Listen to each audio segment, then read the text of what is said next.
Screenwriters understand the immense importance of likability.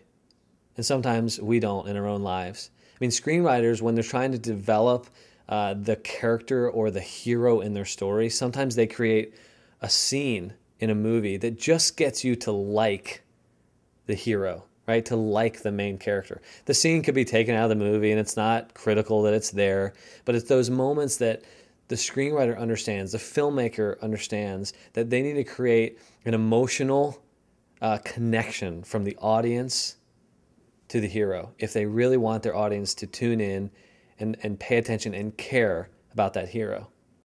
Part of the challenge of becoming more likable is most of us probably don't know what our unlikable tendencies are, because if we did, we probably wouldn't do them.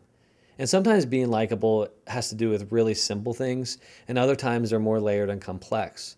But one of the things that I want to suggest to you is I think there's signs of likability that we can assess ourselves with. I think one sign has to do with approachability, right? When someone's approachable, it makes them more likable. The contrast of that would be someone who's intimidating or, unapproachable. So I think one way to know if you're likable is, are the people around you, do they feel like you're approachable? And do they approach you, or are they intimidated by you? Another sign of likability is what I call flexible optimism. And sometimes if you've ever interacted with someone who is more of a perpetual cynic, they, over time at least, if not right away, become less than likable. But the other side of that spectrum is sometimes when you interact with someone who's more of a blind optimist, they sometimes feel like they don't live in the real world. And over time, that can kind of grate on you. Right? So you have the spectrum of blind optimism and perpetual pessimism. But I think what makes over time a person most likable is when they have a flexible optimism about them.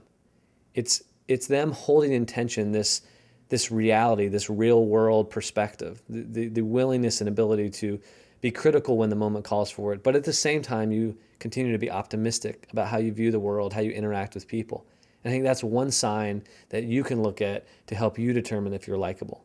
But if you want to become relationally intelligent, it takes work to become more likable.